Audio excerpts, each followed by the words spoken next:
बिस्मिल्लाहिर्रहमानिर्रहीम, अस्सलाम वालेकुम ख़वातीन व हज़रात। प्रोग्राम इकॉनमी राउंड अप की एक और एपिसोड के साथ मैं हूं आपका मेज़बान हसन महमूद। हमेशा की तरह प्रोग्राम में को होस्ट और सीनियर तजज़ियाकार शफ़क़त महमूद साहब हमारे साथ मौजूद। सर अस्सलाम वालेकुम, कैसे हैं आप? ठीक है सर।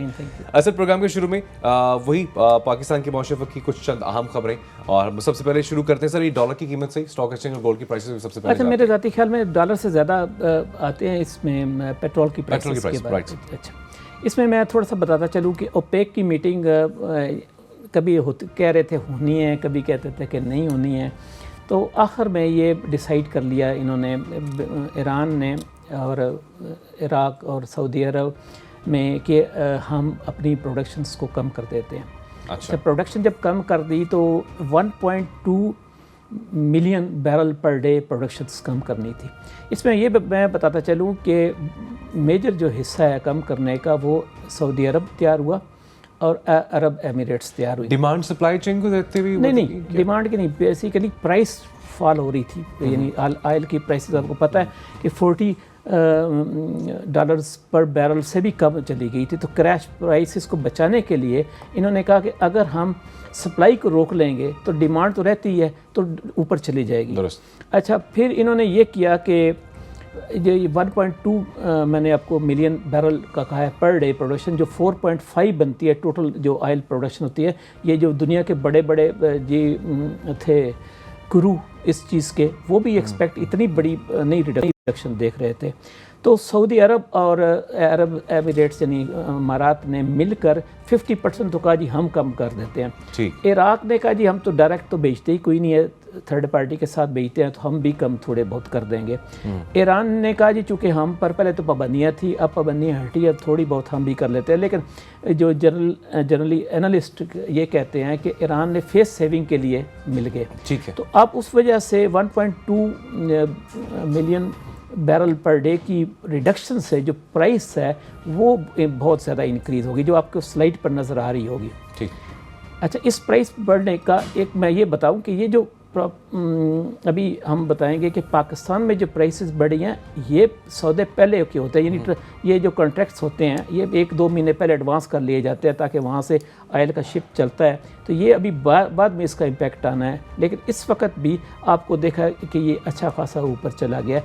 तो मैंने बताया कि पिछले 3-4 हफ्ते से इंटरनेशनल मार्केट्स में किसी न किसी काउंटर के ऊपर, जो 3-4 मेन काउंटर्स होते हैं, कभी करेंसी पर जोर आ जाता है, कभी सोने पर आ जाता है, कभी स्टॉक एक्सचेंज पर आ जाता है। तो इस हफ्ते तेल ने सबको पीछे छोड़ दिया ऑयल की प्राइसेस में। राइट, ठीक। अच्छा सर, डॉलर की भी बात करते हैं और गोल्ड प्राइस की भी बात करते हैं, लेकिन साथ साथ हमने बात करनी कुछ कपास के हवाले से भी कुछ। वो मैं बताता हूँ। पहले तो ये जो आपके सामने ग्राफ चल रहा है ये दिखा रहा है कि आपको एक जो डिप आई हुई ऐसे और फिर ये ऊपर जा रही है।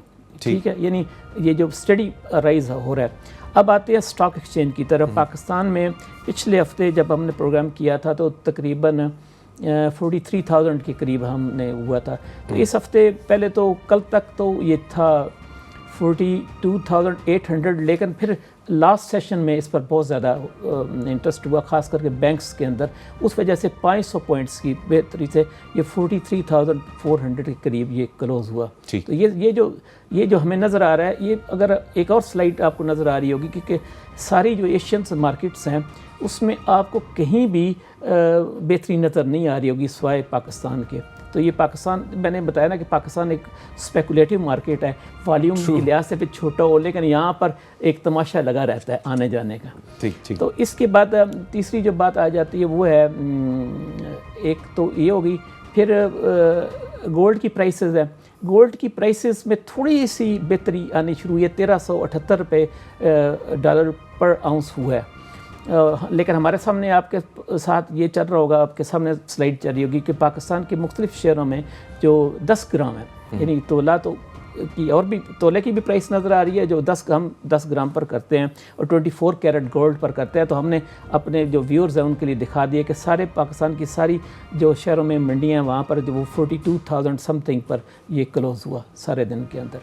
राइट, ठीक। अब आपने अगली बात की कपास की। अच्छा, कपास की जो प्राइसेस बहुत अच्छी जा रही हैं, लिंट काटन की, यानी पहले तो फुटी होती है, कपास होती है, उसको फिर जिन करके उसको यानी जिनिंग के बाद ये लिंट होती है, ये लिंट बिकती है, तो इसकी वजह से ये 6,700 के करीब ये इस वक्त इसके रेट चल रहे हैं। लेकिन मैं अक्सर ये सोचता हूँ कि जो हमारे किसान के काश्तकार हैं वो तो कपास बेच देते हैं, अब दरमियान में जो लेंट वाला आदमी है ये बेसिकली उसको प्रॉफिट तो उसको हो रहा है। मैं जस्ट ये सोच ही रहा था कि क्या वो जो छोटे फार्मर्स हैं जिन्होंने आज से 6 महीने पहले बेच दिया होगा, क्योंकि ये लेंट वाले जो होते हैं इन्होंने उनको पैसे दिए होते हैं, बीज लेने होता है, इंसेक्टिसाइड्स लेनी होती है, तो इस वजह से ये हुआ। तो उसका नहीं पता, अदरवाइज कपास की जो प्राइसेस हैं वो अच्छी जा रही हैं। गुड। अच्छा सर, एंड में एफबीआर के हवाले से बताएं, वहाँ पे क्या रिपोर्ट है, एफबीआर में क्या चल रहा है आजकल? नहीं, एक तो बात उससे पहले यह है कि हुकूमत पाकिस्तान ने पेट्रोलियम की प्राइसेस में पिछले हफ्ते इजाफा कर दिया था। अच्छा, वो इजाफा करने के बाद 2 रुपये 50 पैसे के करीब डीज़ल पर हुआ, तो आज डीज़ल की प्राइस जो आज चल रही है वो 75 रुपये और 55 पैसे है। ठीक। अब ये जो प्राइसेस हैं, एक और स्लाइड चल रही है, अगर ये 17% रेट के हिसाब से लगाएं तो ये आज भी 50 रुपये से कम पड़ता है लीटर। तो यानी ये 50 और 75, 25 रुपये 55 पैसे हैं, वो किधर चले जाते हैं? बेसिकली बात ये है। ये अगर एक और स्लाइड्स है जो एफबीआर ने डीज़ल के ऊपर जो सेल टैक्स को रेट को इन्हांस कर दिया 32%। लेकिन मैं अक्सर सोचता हूँ कि बहुत सारे अखबारात ने मोटर जो स्पिरिट होता है उसकी प्राइस चूँकि टैक्स कम किया है उसको हेडलाइंस के तौर पर इशू करते हैं, हालांकि वो बहुत कम इस्तेमाल होता है, मार्केट में उसका 1% भी हिस्सा नहीं होता है। अगली बात आपने की कि एफबीआर के महसूलात में जो कमी हुई है वो 4.5% एज अगेंस्ट नवंबर 2016 का जब हम कंपैरिजन करते हैं 2015 में, तो वो 4.5 इसमें परसेंट कमी आई है। और इस कमी की वजह जो बताई जाती है, 2 बताई जाती हैं। वो कहते हैं एक तो ऑयल की प्राइसेस पर हमने टैक्स कम किया हुआ है, जो कि मैंने भी बताया कि 32% है, 17% के हिसाब से ये 50%। मुझे ये नहीं पता कि वो इसके ऊपर क्या इकॉनमी हमारे पाकिस्तान की ऑयल के ऊपर चलती है। अच्छा, दूसरी बात इन्होंने कहा जी हम सेल टैक्स रिफ़ंड देते हैं। पहले तो कोई इनसे ये पूछे कि आप सेल टैक्स रिफ़ंड रोकते क्यों हैं? यानी जब दे देते हैं तो कहते हैं जी हमने अब तो दे दिया है। अब इनको चाहिए तकरीबन 18% ग्रोथ चाहिए इस दफ़ा, जो इन्होंने टारगेट 3600 अरब रुपए का रखा हुआ है, खरब का रखा हुआ है। तो इनकी जो ग्रोथ है इसी स्लाइड पे आपको नज़र आ रही होगी, वो 2.6% है, यानी जुलाई से लेकर नवंबर तक जो ग्रोथ है वो 2.6 है। तो इससे मुझे लगता है कि कुछ और भी टैक्सेस में जो रेट्स है उसमें इजाफा होगा। ये तमाम खबरें थी वो हमने शामिल के लिए एक ब्रेक की जानी पड़े। ब्रेक के बाद वापस आएंगे, कुछ और मौजूद, कुछ और मेहमान हमारे साथ होंगे, गुफ्तगू सिलसिले को आगे बढ़ाएंगे।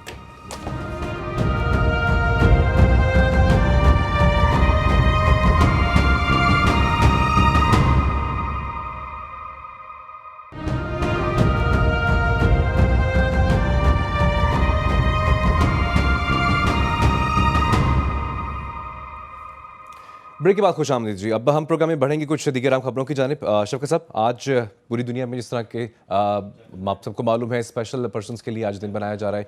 पाकिस्तान के हवाले से अगर बात की जाए सर, तो डिसेबल पर्सनस के लिए ख़ास तौर पे अगर बात करते हैं, हम उन बच्चों के लिए बात करते हैं, कहाँ पर हम लोग खड़े हुए हैं, कितनी फैसिलिटीज़ दी जा चुकी हैं? क्योंकि इक्का दुक्का कुछ हमने देखा जो कि प्रोजेक्ट्स काफ़ी साल पहले चंद दहाइयों पहले जो हुए थे, उनमें भी कोई बेहतरी नहीं हो सकी। क्या ज़रूरत महसूस नहीं होती कि इन प्रोजेक्ट्स में कुछ तेज़ी लाई जाए? ख़ास तौर पे सर ये बताइएगा कि स्ट्रीट चिल्ड्रन के हवाले से हम लोग क्या कर रहे हैं?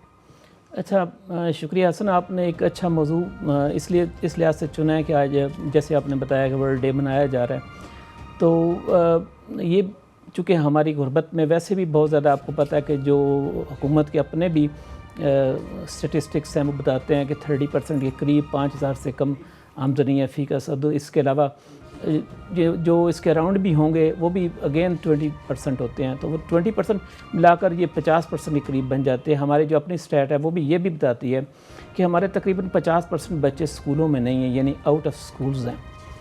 और एक तस्वीर आपको ये स्क्रीन पर नज़र आ रही होगी, अगर आप ये देखें तो आपको लगेगा कि ये बच्चा 8 महीने का है या 9 महीने का है, लेकिन एक्चुअली ये 2 साल का बच्चा है।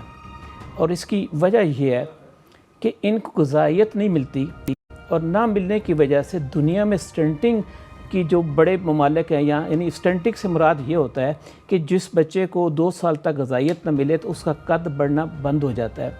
और जदीद तहकीक ये भी बताती है कि अगर 2 साल तक कद न बढ़े तो फिर बढ़ता ही नहीं है। अब इस वक्त वर्ल्ड में हमारा जो यानी सबसे बुरा नंबर होता है वो हमारा नंबर है स्टंटिंग के बारे में, यानी हमारी तक में जो लॉट ऑफ पॉपुलेशन जो है वो स्टंटिंग में आती है। और इसके ऊपर ख़ास करके ये नुमाया है सिंध के दही इलाकों में और बलूचिस्तान के अंदर। दूसरी बात जो मैं आपको ये बताऊं कि हम स्पेशल जो हमारे अफराद होते हैं तो डिसेबिलिटी जिनकी में कुछ ना कुछ होती है, तो उसके बारे में मैं आज देख रहा था चैनल्स के ऊपर के किसी जगह पर कोई तकरीब हो रही थी इनके बारे में। तो एक पाकिस्तान की मुख्तर शख्सियत वहाँ पर मेहमान खुसूसी थी, तो एक बसारत से महरूम आदमी दरख्वास्त लिए खड़ा था। तो सिक्योरिटी वालों ने कहा ये आदमी जो है ये सिक्योरिटी रिस्क है, उन्होंने उसको धक्के मार कर निकाल दिया। ये हमें नज़र आती है ना सिर्फ कि हुकूमत के अंदर आती है, सोसाइटी में भी ऐसा सच नज़र आती है। अगर आप किसी मार्केट में चले जाएं तो कोई औरत या आदमी या बच्चा या बच्ची ने कोई चीज़ ख़रीदनी हो तो वो वहाँ पर व्हील चेयर के लिए कोई जगह ही नहीं बनती, यानी उसको उठाकर आप किसी भी मार्केट में चले जाएं। सर आपने वो बात भी याद करा दी कि आपने देखा भी कि गुज़श्ता कुछ अर्सा पहले जो माजूर अफराद हैं उन्होंने लाहौर की मॉल रोड में धरने भी दिए अपने मुतालबात के हक़ के लिए, नौकरियों के कोटों के लिए, और बेतहाशा उनके जो मसाइल थे कोई सोल्यूशन अभी तक वहाँ से भी नहीं। ये है ना, ये असल में बेबहिसी है हर तरफ से, तो कुछ NGOs इसके ऊपर काम कर रही हैं। असलम साहब हमारे साथ मौजूद हैं इस्लामाबाद स्टूडियो से। आप national forum for women disability में जो प्रोग्राम है उसकी कोऑर्डिनेटर भी हैं, साथ ही साथ स्पेशल पर्सनस और डिसेबल जो खासतौर पर ख़वातीन हैं उनके लिए मुख्तलिफ प्रोजेक्ट्स पे बड़ी महारत भी रखती हैं और बहुत काम भी करी। साहब बहुत शुक्रिया आपकी कीमती वक्त का। सर जी, आप जो थोड़ा सा बता सकते हैं कि आप माजूर अफराद या स्पेशल अफराद के लिए किस किस्म का काम कर रहे हैं, और जो आपके एफ़र्ट्स हैं, जो भी इक़दाम उठाती हैं, उससे क्या कोई उसमें बेहतरी नज़र आ रही है आपको?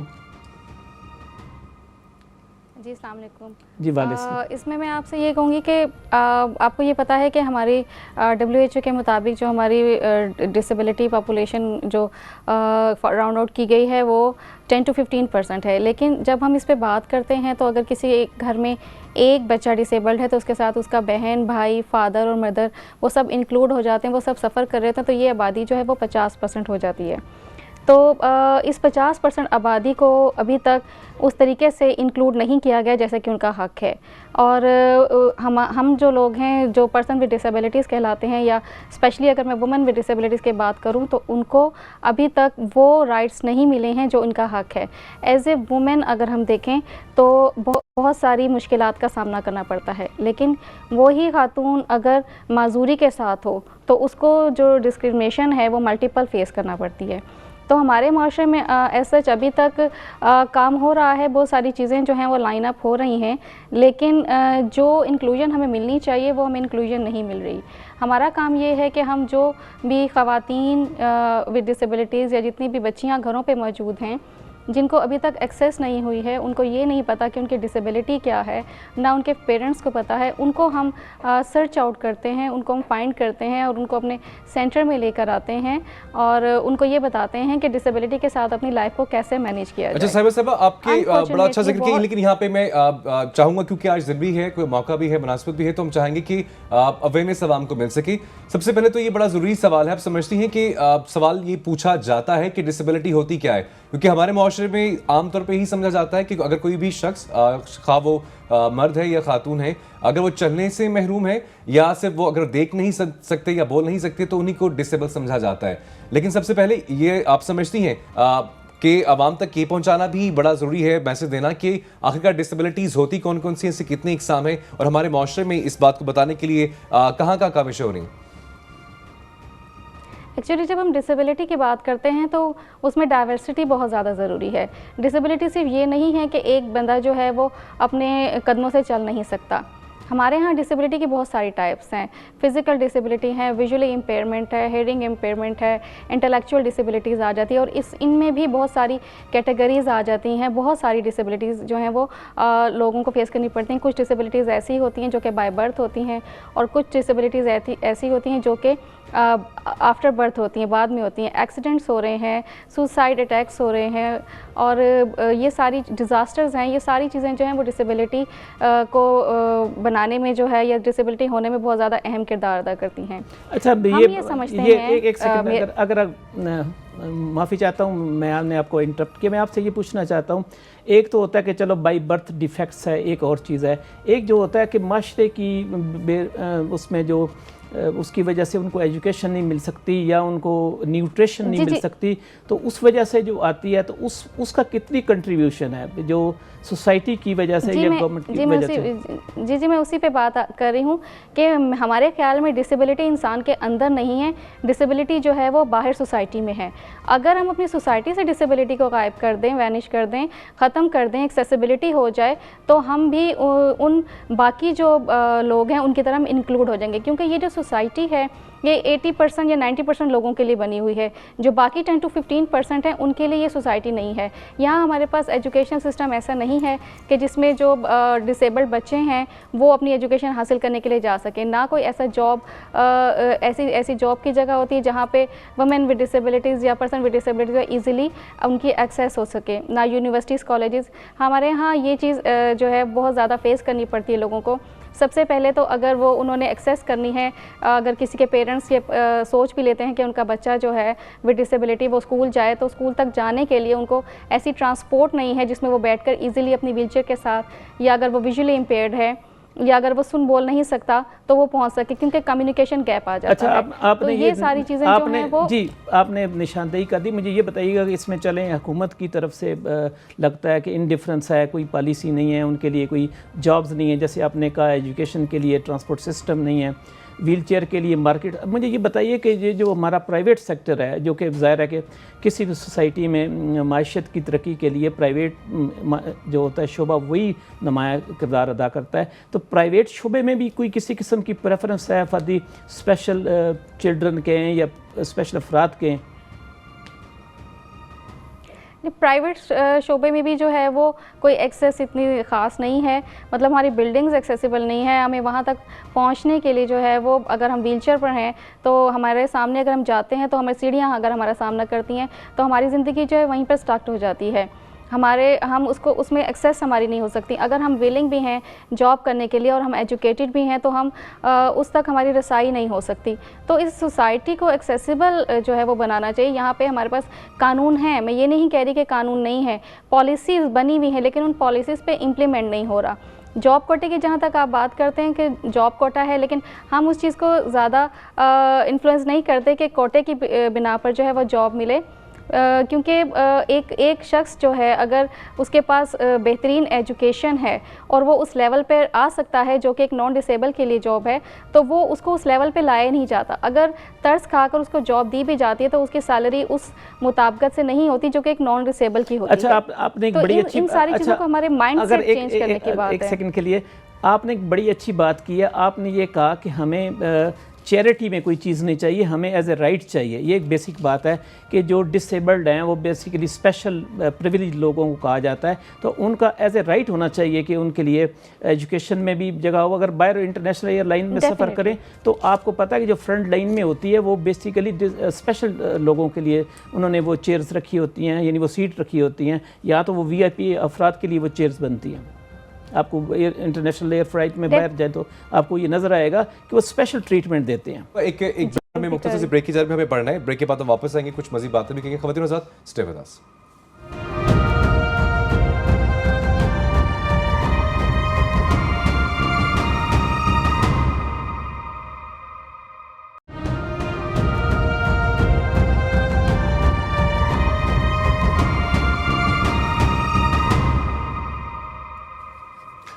वेलकम बैक जी। ब्रेक पे जाने से पहले कुछ बात हो रही थी। साइबा हमारे साथ मौजूद है इस्लामाबाद स्टूडियो से। अच्छा शौकत साहब, यकीनी तौर पे अब यहाँ पे हम देखते हैं कि माशाल्लाह हमारी जो मौजूदा हुकूमत है दावे तो बहुत करती है, कि दिन रात काम करते हैं, 24/7 वो काम करते हैं, और जब भी सवाल किया जाता है तो मखसूस किस्म के स्टैटिस्टिक्स जो हैं वो सामने ला के रख दिए जाते हैं। इस हवाले से भी समझते हैं कि काम हुआ ही सवाल किया जाना क्या ज़रूरी नहीं है? कितनी आबादी के लिए हमारे पास डिसेबल पर्सन के लिए कितनी शरह मौजूद है, स्पेशल ट्रेनिंग सेंटर्स मौजूद हैं या उनके केयर सेंटर मौजूद हैं? बजट तो आता है स्पेशल पर्सन के लिए, लेकिन वो कहाँ पर खर्च हो रहा है?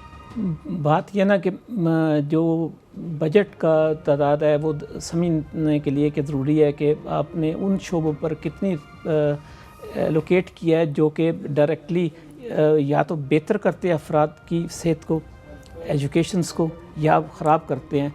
जहाँ पर एजुकेशन पर और सेहत के ऊपर आप टोटल जो बजट का 1 से 2% खर्च करते हैं, तो वहाँ पर आपकी जो वर्ल्ड इकनॉमिक फोरम में आई तो पाकिस्तान का 132 मुल्क में जो नंबर आता है प्राइमरी एजुकेशन में वो 128 नंबर आता है। आप ख़ुद सोच लें कि 132 कंट्रीज़ का डाटा उन्होंने लिया तो 128 पर हमारा प्राइमरी एजुकेशन का आता है। हेल्थ का भी 122 और 128 के दरमियान है।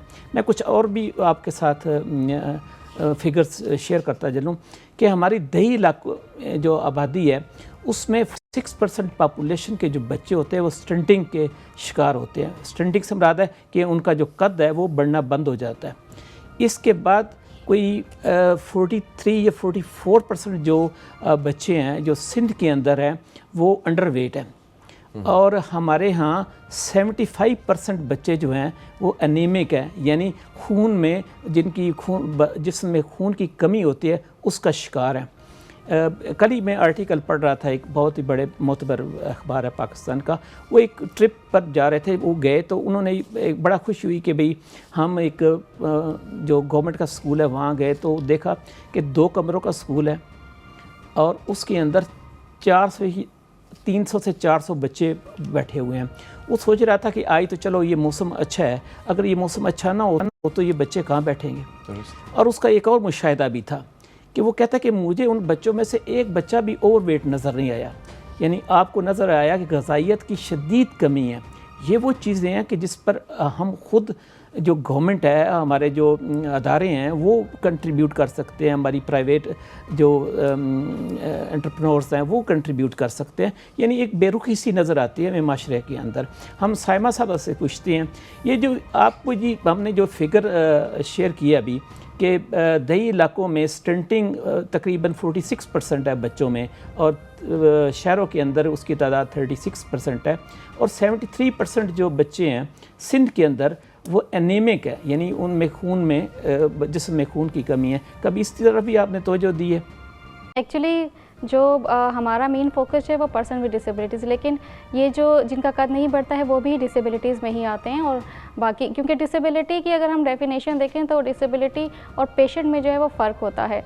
पेशेंट जो है वो होता है कि जिसको हम दवाई दें तो वो पेशेंट ठीक हो जाता है, लेकिन अगर कोई शख्स विद डिसेबिलिटी है तो उसको अपनी डिसेबिलिटी के साथ ही पूरी लाइफ को है गुजारना है और उसको अपनी मैनेजमेंट उसी तरीके से करनी है। डेफिनेटली आपने जो रेशियो बताई है ये हमारे मुल्क में जो है बहुत कसीर तादाद में है, और हमें ना सिर्फ इनको भी हमें डिसेबिलिटी के अंदर ही जो हम शामिल करते हैं, और हमें इन पर भी पूरी तवज्जो जो है वो गवर्नमेंट को या बाकी जो NGOs INGOs काम कर रही हैं डिफरेंट फील्ड में, उनको इस चीज़ पे भी तवज्जो देनी चाहिए, ताकि क्योंकि जब हम ओवरऑल इंक्लूजन की बात करते हैं तो उसमें हम सिर्फ ये नहीं कहते कि हम नॉन डिसेबल और पर्सन विद डिसेबिलिटी जो स्पेसिफिक हैं उनको हम ले लें।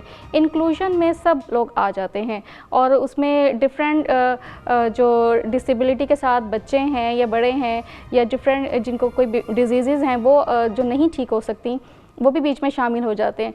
तो हमें ऐसी रियासत कायम करनी है जिसमें सब इंक्लूड हों और सबके लिए काम हो, स्पेसिफिक एक ग्रुप के लिए काम ना हो बल्कि सबके लिए ओवरऑल काम हो, ताकि ये मुआशरा जो है ये बेहतर तौर पर जो है वो डेवलपिंग की तरफ जा सके, जैसा कि बाहर की कंट्रीज़ में होता है। अच्छा साइमा साहब मुझे ये बताइएगा, साइमा साहब मैं आपसे ये पूछना चाहूँगा कि हमारी जो लेजिस्लेचर होती है बेसिकली वही कानून साजी करती है, जो वो पब्लिक रिप्रेजेंटेटिव है। कभी आपने देखा है कि उन्होंने इस स्पेशल लोगों के लिए किसी किस्म की कानून साजी की हो, उनके लिए उनकी प्रोटेक्शन के लिए? जैसे अभी आपने कहा कि अगर उन्होंने बाज़ार में जाना हो तो उनके लिए जो फ्रेंडली होती है माहौल वो आपको नज़र नहीं आता, तो किसी किस्म की लेजिस्लेशन नज़र आई है आपको कभी? लेजिस्लेशन पे काम हो रहा है, मैं ये नहीं कहूँगी कि लेजिस्लेशन पे काम नहीं हो रहा। डिफरेंट जो बिल्स हैं डिसेबिलिटी के लिहाज से, डिसेबिलिटी एक्ट वो जो है वो हमने पिटिशंस फाइल की हुई हैं सुप्रीम कोर्ट में भी कि जो पर्सन विद डिसेबिलिटीज़ हैं या ऐसे जो लोग हैं जो कि अभी इंक्लूड नहीं किए गए, उनको जो है वो इंक्लूड किया जाए, उन पर काम हुआ जाए, क्योंकि जब तक कानून नहीं बनेगा यहाँ पर कोई बिल्डिंग भी जो है वो एक्सेसिबल नहीं होगी। यहाँ पर लोग जो हैं वो इस चीज़ को कमिट तो कर लेते हैं कि अब जो नई कंस्ट्रक्शन होगी उसमें रैम्प्स होंगे, स्टेयर्स नहीं होंगी, और या अगर स्टेयर्स होंगी तो साथ उनके लिफ्ट्स होंगी, एलिवेटर होंगे, लेकिन अनफॉर्चुनेटली उस पर वो अमल दरामद नहीं किया जाता। यहाँ जो जगह डिसेबल पर्सन की पार्किंग होती है वहाँ पर नॉन डिसेबल पर्सन जो है अपनी गाड़ियाँ ला के खड़ी कर देते हैं, क्योंकि कोई कानून ही नहीं है। कोई स्कूल ऐसा नहीं होता जो हमारे लिए एक्सेसिबल हो। अगर स्कूल में बच्चे की पहुंच हो भी जाती है तो वहाँ वॉशरूम एक्सेसिबल नहीं होते, या कोई जॉब का ऐसा सिस्टम नहीं है कि जिसमें एक्सेसिबिलिटी के पॉइंट ऑफ व्यू से हर शख्स की जो है वहाँ अच्छा साहिबा साहिबा यहाँ पे ये भी बताएगा, आप जिस इदारे का हिस्सा हैं यकीनी तौर पे उसका बड़ा कलीदी किरदार है और वो खराज तहसीन भी हम पेश करते हैं यकीनी तौर पे। क्या स्टैटिस्टिक्स क्या है हमें जानना चाहेंगे, एक आबादी में कितने ऐसे स्कूल्स की या ऐसे सेंटर्स की ज़रूरत है जो कि डिसेबल जो बच्चे हैं ख़ास तौर पे पर्सनस हैं उनके लिए होने चाहिए। ख़ास तौर पे मुझे ये बताएगा कि कितनी ज़रूरत महसूस की जाती है कि हमारी जो सरकारी यूनिवर्सिटीज़ हैं या कॉलेजेस हैं वहाँ पर डिसेबल पर्सनस के लिए कोई कोटा सिस्टम भी मुतारिफ करवाया जाना चाहिए, उनके इंटर्नशिप के लिए भी कोई बंदोबस्त होना चाहिए। इस हवाले से समझते हैं कि काम हुआ है, कोई आवाज़ बुलंद की गई? एक्चुअली हमारा इदारा जो जिसके साथ मैं काम कर रही हूँ, हम लोग यूथ के साथ ही काम कर रहे हैं, यूनिवर्सिटीज़ कॉलेजेस के साथ, क्योंकि हम ये समझते हैं कि यूथ हमारी 64% है और उनको जो है उनकी यूनिवर्सिटीज़ में जाकर उनको जो है वो इस चीज़ से अवेयर करना कि डिसेबिलिटी भी जो है वो इस माशरे में एग्जिस्ट करती है। हम ये नहीं चाहते कि डिसेबल पर्सन बच्चों के लिए जो है या उनके लिए अलग स्कूल्स बन जाएँ या अलग यूनिवर्सिटीज़ बन जाएँ। जो इंक्लूजन का कॉन्सेप्ट है वो यही है कि जो जनरल स्कूल, आपके जितने भी जनरल स्कूल हैं किसी भी एरिया में, पाकिस्तान के किसी भी शहर में, किसी भी गांव में, उन्हीं स्कूल, यूनिवर्सिटीज़, कॉलेजेस को ऐसा बनाया जाए कि वहाँ पर जो स्टूडेंट्स विद डिसेबिलिटी हैं उनकी भी रसाई हो सके, उनको अलग से स्कूलों में जाकर या अलग से यूनिवर्सिटी कॉलेजेस में जाकर ना पढ़ना पड़े। क्योंकि जब एक बच्चा जो है वो अपनी ज़िंदगी के 10 साल जो है वो ऐसे स्कूल में गुजारेगा जहाँ उसके इर्द गिर्द सिर्फ डिसेबल्ड बच्चे ही होंगे, और उसके बाद निकल के जब वो अपनी सोसाइटी में आएगा, कॉलेज में जाएगा, यूनिवर्सिटीज़ में जाएगा और वहाँ पे उसे सब नॉन डिसेबल आएंगे, तो उसके अंदर एक झिझक होगी, वो सही तौर पर अपनी जो क्वालिटीज़ हैं उनको बाहर नहीं लेकर आ सकते। ब्रेक की जाने पर बढ़ेंगे, ब्रेक के वापस आएंगे और कुछ मज़ीद बातें भी हम करेंगे प्रोग्राम में। ख़वातीन और साथ ब्रेक की जाने पड़ेंगे, हमारे साथ रहेगा।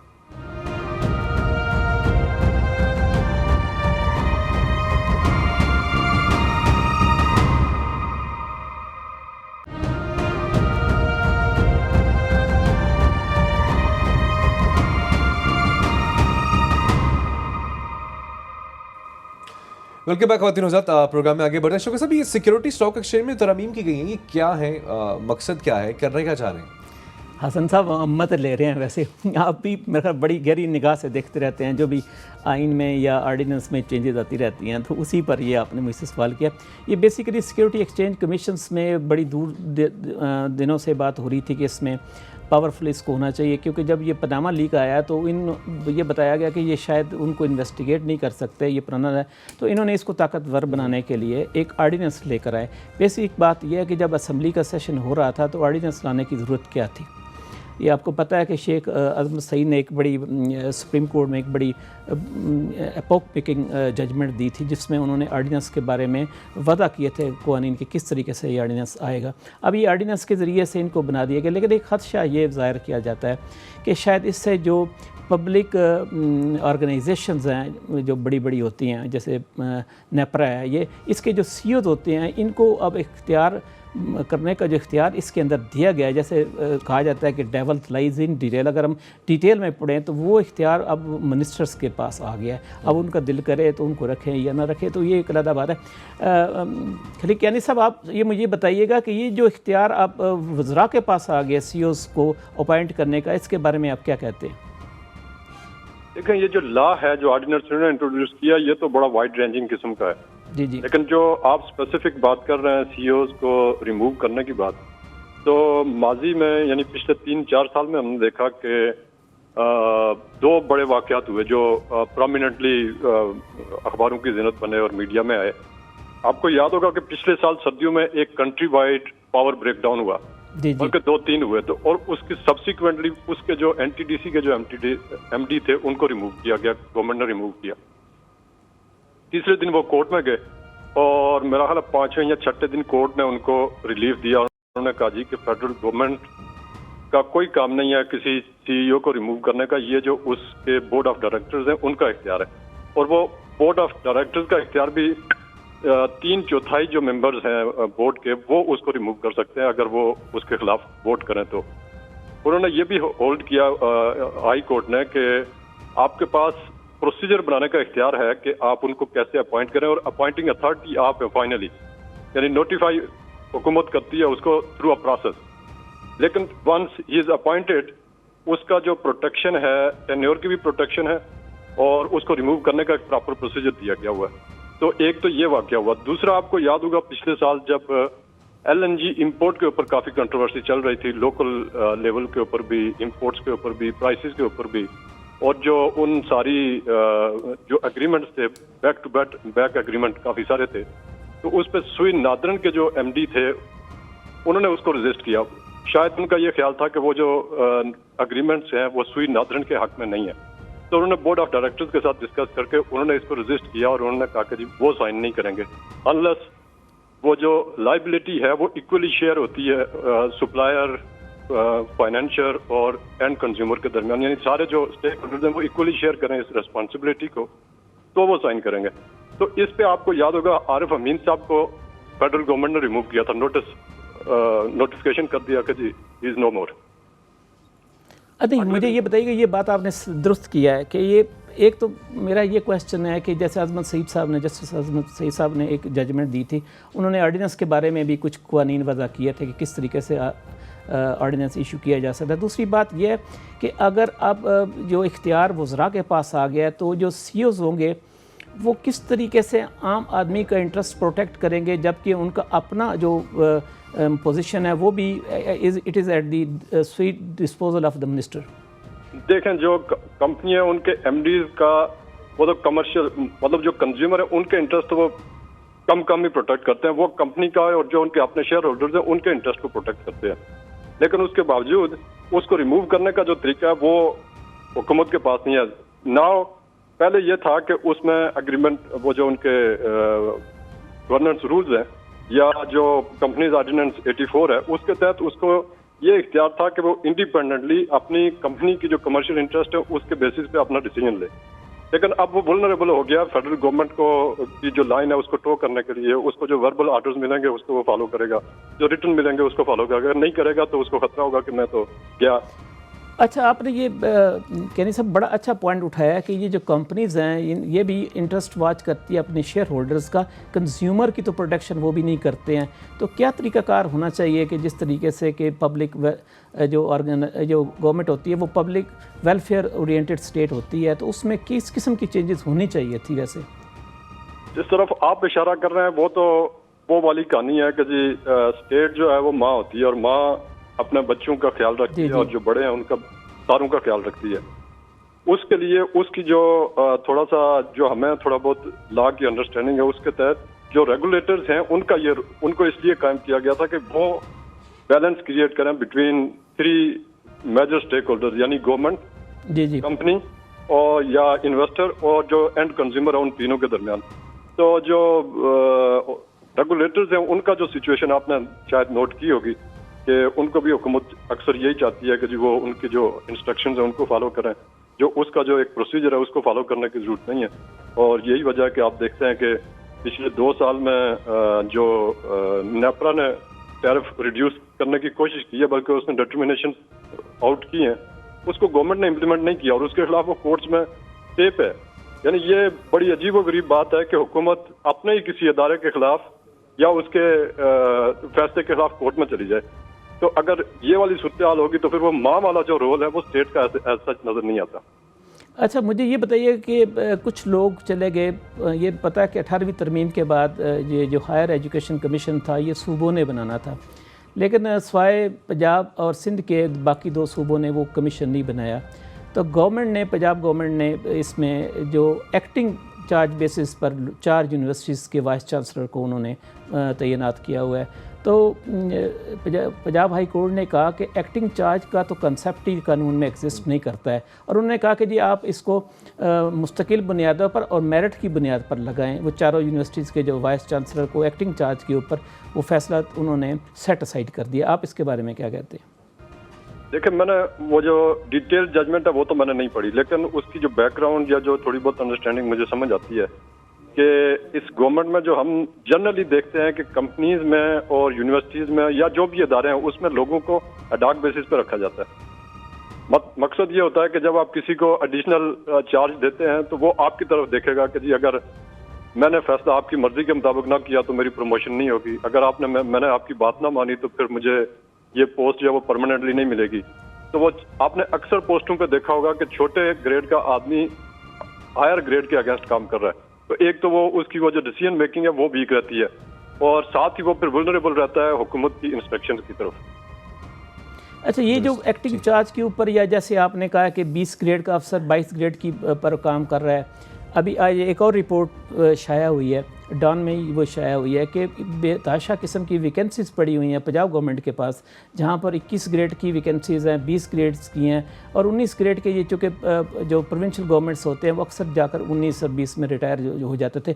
अभी जब जो पुराने सेक्शन अफसर प्रमोट होते थे, तो ये जो एक्टिंग चार्ज का इन्होंने कंसेप्ट इंट्रोड्यूस किया हुआ है, क्या इस पर भी आपने कभी गौर किया है कि इसका गवर्नेंस पर क्या इम्पैक्ट पड़ सकता है? देखें, जैसे मैंने पहले आपसे जिक्र किया कि जब आप किसी को एडॉक चार्ज देंगे या एक्टिंग चार्ज देंगे या टेम्पररी चार्ज देंगे, ये सारी वो चीज़ें हैं जो गवर्नेंस को जो है अफेक्ट करती हैं। आप अगर ग्रेड 22 की पोस्ट है उसके ऊपर अगर ग्रेड 22 का बंदा होगा तो उम्मीद की जा सकती है कि वो कम हुकूमत की तरफ देखेगा कि जी ग्रेड 22 का बंदा, मैंने अगर इंस्ट्रक्शन ना मानी तो ज़्यादा से ज़्यादा यही होगा, यहाँ से किसी दूसरी पोस्ट पर ट्रांसफर हो जाऊँगा। लेकिन अगर ग्रेड 20 के बंदे को आप 22 का असाइनमेंट दे दें या 21 के असाइनमेंट दे दें तो उसको हमेशा ये खतरा रहेगा कि जी ऐसा ना हो मैंने ये हुकूमत की या किसी वजीर की या किसी ताकतवर बंदे की अगर बात ना मानी तो मुझे ग्रेड 21 में नहीं मिलेगा, मुझे फिर प्रमोशन नहीं होगी। तो वो लोग अपने कैरियर ग्रोथ के लिए कंप्रोमाइज करते हैं। और ये सब यकीनी तौर पर सवाल भी यही पे होता है कि आप चाहे वो यूनिवर्सिटीज़ की बात हो, सरकारी इदारों की बात हो, क्या हमारे इदारों में नहीं है, इतनी कैपेबिलिटी नहीं है, इतने सीनियर लोगों के होते हुए एडवोकेटिज्म की जरूरत आखिर क्यों पहुंचती है?